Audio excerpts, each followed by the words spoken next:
Olá, boa noite. Veja no Brasil TV desta quinta-feira, dia 1º de setembro. O Ministério da Justiça suspende a venda de cigarros eletrônicos de 33 empresas. Preso um estudante de medicina que se infiltrava em jogos virtuais para cometer crime de pedofilia. Motoristas que consumiram bebidas alcoólicas provocam 2 graves acidentes em Minas Gerais. Em um deles, um bebê de 1 mês morreu e o motorista foi preso em flagrante por homicídio qualificado. E ainda, Brasília enfrenta um longo período de estiagem. Já são mais de 115 dias sem chuva. Agora no Brasil TV.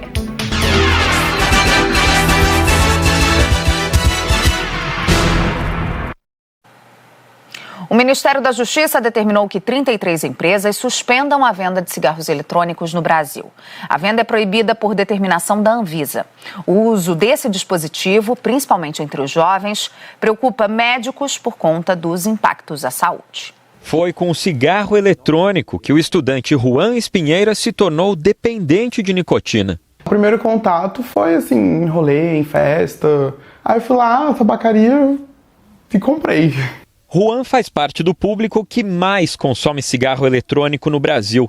80% dos brasileiros que já usaram esse tipo de cigarro têm de 18 a 24 anos. E nessa faixa etária, 1 em cada 5 jovens fuma ou já fumou cigarro eletrônico, de acordo com um estudo feito com dados coletados pelo Ministério da Saúde. Não há ninguém que proíba. Você vai entrar num lugar, por exemplo, tem, sei lá, alguém que vai lá, tipo, numa revista e tal, e tipo, ninguém fala, isso não pode, então... Autoridades públicas tentam fechar o cerco contra esses produtos. Em julho, a Anvisa reforçou que a importação, a propaganda e a venda de cigarros eletrônicos são proibidas no Brasil, mas não há punição prevista para quem descumprir a regra. Hoje, o Ministério da Justiça determinou que 33 empresas terão 2 dias para suspenderem as vendas de cigarros eletrônicos. Essas empresas foram alvo de denúncia e flagradas vendendo o produto. A Secretaria Nacional do Consumidor abriu processo administrativo e determinou que, se a ordem for descumprida, vai aplicar multa diária de R$ 5.000. No documento, o Ministério afirma que a venda de produtos ocorre em lojas regulares, com aparência de legalidade. Nos últimos 3 meses, uma operação do Ministério da Justiça apreendeu quase 360 mil cigarros eletrônicos na Ponte Internacional da Amizade, em Foz do Iguaçu, na fronteira com o Paraguai. Hoje, no último dia da operação, a fiscalização teve como alvo as motocicletas. Esse pneumologista lembra que muitos jovens podem achar que o cigarro eletrônico é inofensivo, ignorando a alta quantidade de nicotina desse produto, o que dificulta o tratamento da dependência, além de expor os usuários a outras substâncias que também são nocivas. O cigarro eletrônico tem quase 2.000 substâncias, é um meio extremamente poluído que contém cancerígenos, substâncias tóxicas, metais que vazam da bateria, produz EVALI, que é a doença respiratória aguda grave, que pode levar o paciente à morte. A EVALI leva, alguns pacientes evoluem para a necessidade de transplante pulmonar, alguns morrem, alguns ficam limitados do ponto de vista respiratório para o resto da vida. 3 pessoas foram presas hoje durante uma operação da Polícia Civil em comunidades da Zona Oeste do Rio. A Operação Barreira Negra investigou uma quadrilha especializada em roubo de carros e outros crimes. Drogas, apreensão de armas e recuperação de mais de 30 carros e motos roubados. Depois de mais de 1 ano de investigações, a Polícia Civil fez uma grande operação nas comunidades na Zona Oeste. Logo cedo, os agentes enfrentaram barricadas instaladas pelos traficantes. Em algumas delas, para impedir o trabalho dos policiais, os bandidos atearam fogo em pneus. Durante a operação, os policiais da Delegacia de Roubos e Furtos de Automóveis contaram com o apoio da CORE, o grupo de elite da Polícia Civil. 3 traficantes foram presos em flagrante. Na semana passada, outros 4 criminosos haviam sido presos. Segundo a polícia, a quadrilha é acusada de agir com violência e ser a responsável por assassinatos e roubos de carros em Bangu. Numa gravação telefônica autorizada pela Justiça, os criminosos combinam a troca de placas de carros roubados. Troca a placa do Jeep lá que chegou lá, peguei outro igual do mano. Azul, bro. Só faltou ser diesel, é gasolina. Diesel. Durante as investigações, os policiais conseguiram até provas da instalação clandestina de internet em uma das favelas. Nicolau, oi. Mano, tá falando aí já pra avisar os caras da internet aí, hein? Se a internet não tiver boa hoje em diante, o mano vai querer 30 mil de cada, mano. Sem ideia. Os caras botam internet hoje e amanhã o bagulho já tá ruim. Já manda chamar geral aí. Mano, quer saber que é geral que tem o que não tem da internet aí. Já chama geral aí. Internet de morador fica boa, normal da gente é só um dia, pô. Em Senador Camará, os policiais apreenderam animais silvestres que eram mantidos em cativeiros pelos criminosos. No Mato Grosso do Sul, em Laguna Carapã, sul do estado, 12 pessoas foram detidas com produtos contrabandeados. O flagrante aconteceu durante um treinamento de policiais militares numa rodovia estadual. Os vídeos cedidos pela polícia impressionam pela quantidade de carros parados pela fiscalização com mercadorias ilegais. O comboio com 8 veículos foi interceptado e apreendido por policiais do DOF, Departamento de Operações de Fronteira, na MS 378, área rural de Laguna Carapã. Tudo aconteceu quando os PMs faziam instruções num curso de especialização em policiamento de fronteira. Um treinamento com a participação de policiais militares, civis e Polícia Rodoviária Federal de Mato Grosso do Sul, Rondônia, Acre, Goiás e Minas Gerais. Os agentes, em preparação para o enfrentamento aos crimes de fronteira, acabaram tendo uma aula prática com situações reais em uma abordagem na estrada. Os carros seguiam em alta velocidade quando deram de cara com os PMs. Na abordagem foram apreendidos mais de 2.000 pacotes de cigarros, 71 caixas de relógios, substâncias de narguile, roupas, artigos de pesca, perfumes, videogames, isqueiros e celulares. 12 pessoas foram levadas para a delegacia. Elas devem responder por contrabando e descaminho, que é a importação de mercadorias sem o devido recolhimento de impostos. Os produtos apreendidos foram levados para a Receita Federal. Oswaldo Nóbrega, de Campo Grande, para o Brasil TV. E a gente fala agora da prisão de um estudante de medicina por pedofilia. Ele se infiltrava em jogos virtuais para atrair crianças e depois as induzia a enviar fotos de nudez. O estudante de medicina de 30 anos foi preso ontem em Mato Grosso. Ele era procurado pela polícia desde janeiro e chegou a se esconder na Bolívia. O principal alvo eram os meninos, entre 9 e 13 anos. Para atrair as vítimas, o pedófilo se infiltrava em jogos virtuais. Ele tem uma vida virtual e nessa vida virtual ele exerce um poder, convida os jovens para ingressar nessa cidade que eles constroem em conjunto, online, e aí, prometendo dar a elas uma importância dentro dessa cidade, solicita essas fotos e esses vídeos. Ele pediu o número do celular dos garotos e mandava uma série de mensagens. Depois, começava a pedir fotos íntimas para as crianças, como mostra nessa conversa obtida pela polícia. Aqui, o pedófilo pede para a vítima mandar outro vídeo. Mais de longe, amor. Quando os garotos paravam de mandar mensagem, ele cobrava atenção. Por que você não responde? Nem manda mensagem? Pensou em mim algum dia? A Polícia Civil do DF passou a investigar o caso depois que um menino de 12 anos foi vítima do criminoso. A mãe dele encontrou mensagens do pedófilo no celular do garoto e aí fez uma denúncia aqui na delegacia do Guará. E durante as investigações, a polícia descobriu que além das vítimas do DF, também tinham outras em Minas Gerais e Mato Grosso. Segundo a Polícia Civil, a suspeita é que as imagens e os vídeos das crianças estavam sendo vendidos pelo pedófilo. Nós observamos que no celular e nos computadores há envio de imagens e vídeos para a Bélgica e até mesmo para a Bolívia. A polícia também encontrou uma casa abandonada em Mato Grosso, apontada como local onde o bandido abusava de outros menores ainda não identificados. Agora, o homem vai responder por estupro e disponibilização e troca de imagens de sexo envolvendo menores. Pelo menos 11 pessoas foram mantidas reféns durante um ataque a uma agência bancária na cidade de Canguaretama, no litoral sul do Rio Grande do Norte, hoje de madrugada. Geraldo Jerônimo tem as informações. Estou em frente à agência do Banco do Brasil que foi atacada. Ela é a única da cidade e não se sabe quando deve voltar a funcionar. Os bandidos explodiram também uma loja de confecções que funciona bem em frente aqui à agência do Banco do Brasil. Os bandidos chegaram à cidade por volta das 2 horas da madrugada. Segundo a polícia, eles estavam armados com fuzis e renderam os frentistas e clientes de um posto de combustíveis. Um grupo de trabalhadores de uma usina que estava indo trabalhar também foi rendido. Os moradores também registraram a movimentação. De acordo com a Polícia Militar, os reféns foram divididos em 2 grupos. Um deles veio aqui para o banco e o outro também para a companhia da PM para evitar que os militares saíssem do batalhão. A polícia disse que depois do ataque os reféns foram liberados e que não houve feridos. A polícia ainda não sabe o que foi levado do banco. Sobre a agência, a loja de confecção, foram roubadas roupas. Até o momento, ninguém foi preso. Em Minas Gerais, a Polícia Civil investiga 2 acidentes de trânsito provocados por motoristas que tinham consumido bebida alcoólica. Em um deles, um bebê com apenas 52 dias de vida morreu.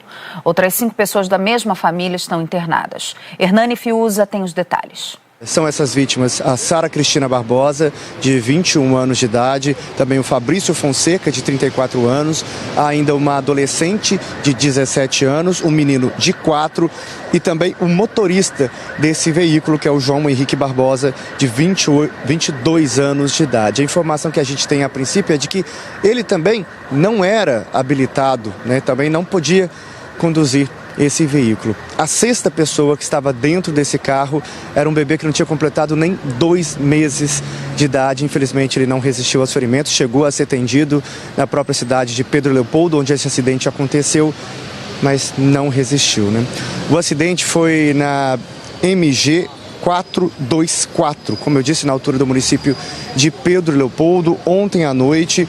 O motorista do outro carro envolvido, que segundo a polícia é suspeito de ter provocado esse acidente, é o Rodrigo Lopes Moreira, de 31 anos de idade.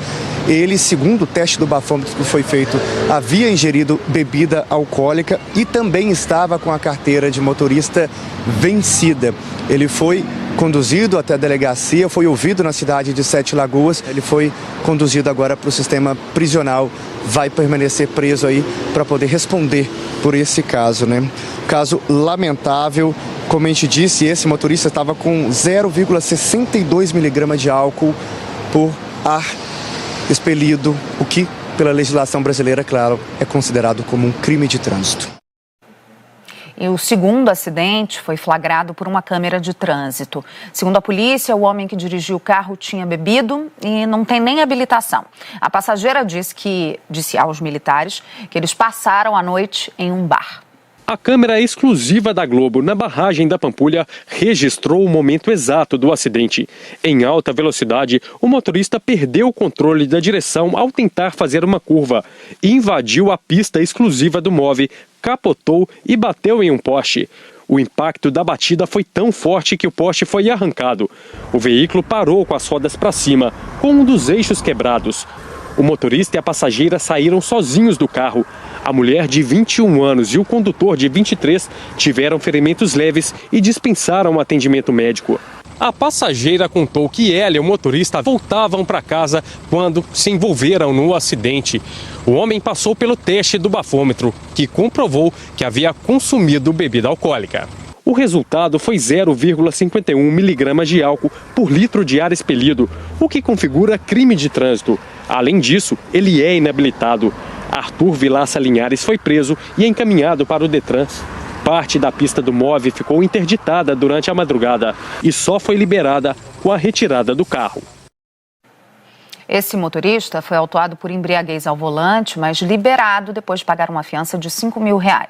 Já a passageira vai ter que comparecer ao juizado especial criminal para responder por que passou a direção do veículo para uma pessoa inabilitada e embriagada.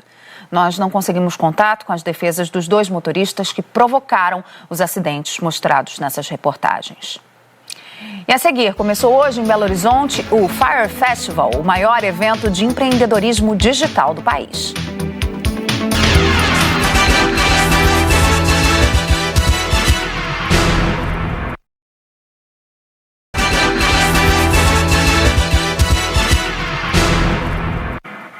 Brasil TV de volta, falando de mais um anúncio da Petrobras de redução no preço da gasolina nas refinarias. A partir de amanhã, o preço médio de venda para as distribuidoras passa de R$ 3,53 para R$ 3,28 por litro. É uma redução de 25 centavos por litro. Esse é o quarto recuo seguido do preço da gasolina, segundo a empresa. Nos postos, o preço final ao consumidor não é tabelado. Brasília completa hoje 117 dias de seca. E aí os moradores da capital federal querem saber quando será que finalmente vai chover. Veja agora na reportagem do Washington Luiz. Noites frias, dias quentes, umidade baixa e muita poeira. É nessa época do ano que a seca começa a se agravar em Brasília. A combinação deixa o nascer e o pôr do sol ainda mais bonitos, mas castiga quem trabalha nas ruas exposto a esse tempo. É o caso do Gilson e da Zélia, que são garis. Eles acordam todos os dias às 4 da manhã e passam toda a jornada sob o sol forte. Garganta, né? Porque é poeira, a gente respira a poeira. Então a garganta fica seca, às vezes a água acaba, nós precisamos pedir. Para enfrentar esse período seco, eles e os outros garis recebem um kit com garrafa d'água, soro fisiológico, protetor solar e labial. Para que a gente possa amenizar essa dificuldade, né? Além da hidratação e dos cuidados com a pele, os médicos lembram que é importante ter cuidado também para evitar problemas respiratórios. Já são 117 dias sem chuva. E se você está ansioso por ela, é melhor ter paciência. Porque chuva de verdade, aquela que realmente diminui a poeira e ameniza o calor, deve chegar só em outubro. A expectativa de chuva nesses primeiros 7, 10 dias ainda é bastante pequena. Expectativa de chuva somente a partir da segunda quinzena do mês de setembro e mesmo assim a chance é bastante pequena. Até lá, o tempo permanece relativamente quente e seco, com risco de incêndio elevado em todo o Distrito Federal. E para o mês que começa agora, o INMET prevê temperaturas um pouco mais altas, perto dos 30 graus. E até que esse tempo seco termine, é bom também tomar alguns cuidados dentro de casa. Durante a noite, que a gente sente bastante a seca e o calor também, abrir um pouco as janelas para deixar esse ambiente ventilar, promover essa troca de ar. Pode parecer que a gente está trazendo mais poeira para dentro, mas a gente está promovendo uma troca de ar que é importante para manter o seu ambiente saudável. E o bioma do Amazonas teve o maior número de queimadas para o mês de agosto dos últimos 12 anos. O Instituto Nacional de Pesquisas Espaciais registrou só no mês de agosto, no bioma Amazônia, 33.116 focos de queimadas. O pior agosto nesse período tinha sido em 2010, quando o INPE registrou 45 mil focos. Começou hoje em Belo Horizonte o Fire Festival. É o maior evento de empreendedorismo digital do país. A Manuela Borges foi até o Expo Minas, onde acontece esse evento que reúne empreendedores e influenciadores. Nesses 3 dias de festival, são 6.200 pessoas. Todo mundo quer aprender por aqui, é uma imersão. E é um festival que reúne os principais nomes, né, do empreendedorismo digital, influenciadores digitais, criadores de conteúdo, é a chamada economia criativa. Aqui atrás, a gente está no 2º piso, logo aqui embaixo a gente acompanha, né, uma movimentação da turma que veio, né, para essa imersão, para aprender, e eles estão passando por esses estandes. É muita gente que chega por aqui com aquela ideia, né, quer ganhar dinheiro na rede social, na internet, não sabe como. Então, aqui tem o passo a passo de como fazer tudo isso. Isso já virou uma tradição aqui em BH, nós estamos na 6ª edição, né? Nesse momento que desde 2019 a gente não faz, que a turma está querendo mais ver aqui são as novas tendências, especialmente de redes sociais, o que elas fazem para engajar mais as audiências delas, o que elas fazem para alcançar mais pessoas com mais qualidade. E também criação de comunidade, que é um tema quente pra caramba no momento. Basicamente, esses são os principais motivos que trazem essas pessoas aqui hoje. Muita gente vem para estudar também, né? A gente percebe que elas estão acompanhando, anotando sempre alguma coisa. É um mercado que muda o tempo todo, como você lembrou, e desde 2019 estava parado, né? Também esses 2 anos por conta da pandemia. É um mercado muito quente, né? Foi um mercado que cresceu durante a pandemia, mas os eventos presenciais, que são eventos tradicionais nesse mercado, eles ficaram sem acontecer totalmente. Então, acho que está todo mundo muito ansioso para poder vir, voltar a se ver, né, a conversar, a ver as personalidades do mercado e, ao mesmo tempo, aprender. Esse é um mercado que estuda muito, porque ele muda demais. De um ano para o outro, muda tudo. Ô Alexandre, agora o que eu quero entender é o seguinte, são quantos palestrantes? Que eu vi que a programação é intensa. Nós temos mais de 100 palestrantes em 3 palcos simultâneos que vão direto, então tem palestra direto desde o começo do dia até o final do dia, vai terminar lá às 9 da noite. E essa turma não arrasta o pé daqui, o pessoal fica até o final mesmo. Brasil TV fica por aqui. Outras notícias logo mais no Jornal Nacional, às 8h55 da noite, hora de Brasília. Ótima noite para você. Até amanhã.